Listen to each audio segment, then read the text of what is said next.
और इस बीच भोपाल से इस वक्त की एक बड़ी खबर मिल रही है, जहां पर कलमोहन कैबिनेट का विस्तार नहीं होगा।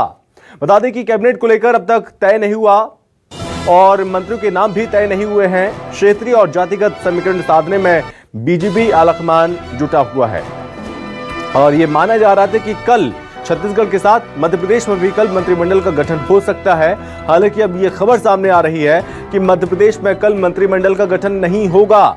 मोहन यादव कैबिनेट का गठन कल नहीं होने वाला। हालांकि आगे आने वाले समय में तारीख बताई जाएगी और ये सब कुछ निश्चय किया जाएगा कि समय क्या रहेगा, दिन क्या रहेगा। लेकिन इस बीच ये खबर सामने आई है, कलमोहन कैबिनेट का विस्तार नहीं होगा।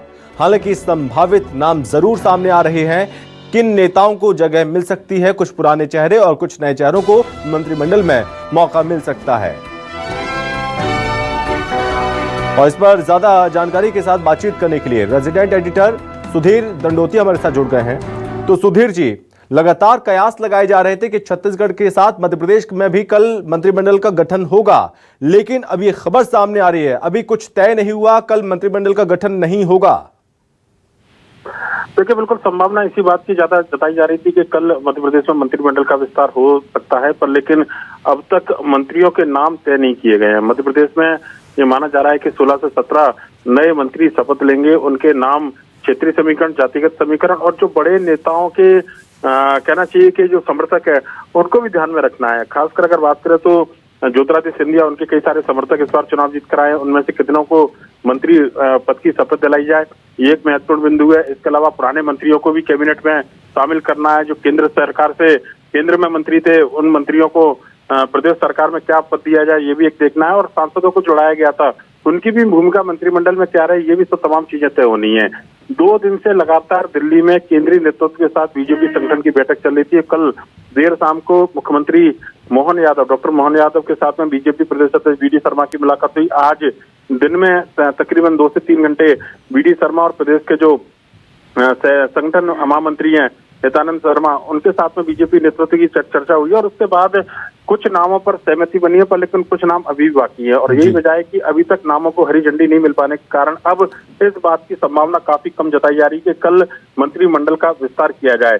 हालांकि मंत्रिमंडल का विस्तार 1-2 दिन में कर लिया जाएगा। हो सकता है कि देर रात तक अगर नाम फाइनल कर लिए जाते हैं तो जल्द से जल्द मंत्रिमंडल का विस्तार कर लिया जाएगा। 1-2 दिन का इस बात की संभावना है, पर उम्मीद यही की जा रही है कि आज देर रात तक या कल तक अगर मंत्रियों के नाम फाइनल होते हैं तो हो सकता है कि मंत्रिमंडल विस्तार के लिए 1-2 दिन का इंतजार और करना पड़े। सुधीर जी, जो कि वजह कुछ भी हो सकती है, 1-2 वजह तो निकलकर सामने जरूर आती है कि यहाँ पर संतुलन न बन पाना और साथ ही कल छत्तीसगढ़ का भी मंत्रिमंडल का गठन होगा, वहां पर शपथ ग्रहण समारोह, इसी के चलते हो सकता है कि ऐसा भी हो कि मध्य प्रदेश में कल नहीं होगा, आने वाले समय में परसों होगा। लेकिन अगर इस बीच हम बात करें संभावित चेहरों की, तो वो कौन कौन से नाम निकलकर सामने आ रहे हैं? क्योंकि बात हो रही है कुछ पुराने और कुछ नए चेहरों को तरजीह दी जाएगी मंत्रिमंडल में। देखिए, बिल्कुल बात करें पुराने चेहरे कौन से मंत्रिमंडल में होंगे ये जरूर देखना होगा, पर लेकिन नए चेहरों की हम बात करें तो उनमें प्रहलाद पटेल, कैलाश विजयवर्गीय, ये वो बड़े नाम है जो मंत्रिमंडल में बिल्कुल शामिल किए जाएंगे। और अगर चर्चा की जाए तो इसके अलावा जो सांसद चुनाव लड़े थे इस बार, उनमें राव उदय प्रताप, साथ ही साथ अगर बात की है राकेश सिंह, ये मंत्रिमंडल में संभावित दावेदार के तौर पर देखे जा रहे हैं। माना जा रहा है कि इनका नाम लगभग तय है। रीति पाठक एक नया नाम है, वो नाम पर भी सहमति बनती हुई नजर आई है। ये माना जा रहा है कि मंत्रिमंडल में इनको भी स्थान मिलेगा। पुराने चेहरों में तुलसी सिलावट, गोविंद राजपूत का नाम लगभग तय माना जा रहा है। कुछ नए चेहरों पर विचार जरूर किया जाएगा और ये चेहरों को विचार करने के साथ ही ये माना जा रहा है कि मंत्रिमंडल पर जब सहमति बन जाएगी तो मंत्रिमंडल का विस्तार कर लिया जाएगा। कुछ अनुभवी चेहरे होंगे, कुछ नए चेहरे होंगे। मंत्रिमंडल में दोनों की झलक दिखाई देगी। इसमें क्षेत्रीय समीकरण और जातिगत समीकरण को भी साधा जाएगा, ये भी माना जा रहा है। नाम कुछ फाइनल हो चुके हैं, लगभग जो सूची, अंतिम सूची है वो फाइनल कर ली गई है। केवल 2 से 4 नाम ऐसे जिन नामों पर अंतिम सहमति बनना बाकी है। यही वजह है कि अब तक अंतिम सहमति नहीं बनने के कारण अब कल होने वाली जो मंत्रिमंडल का विस्तार था उसके होने की संभावना, विस्तार होने की संभावना कम होती हुई नजर आ रही है। सुधीर जी, चूंकि दिल्ली से हरी झंडी मिलने के बाद ही मंत्रिमंडल का गठन होगा और इसको लेकर इंतजार जरूर है, लेकिन ये भी खबर है कि कल शिवराज सिंह चौहान जो कि दिल्ली पहुंच रहे हैं, तमाम नेताओं से वो मुलाकात करेंगे। क्या इस खबर को इस खबर से जोड़कर देखा जा सकता है?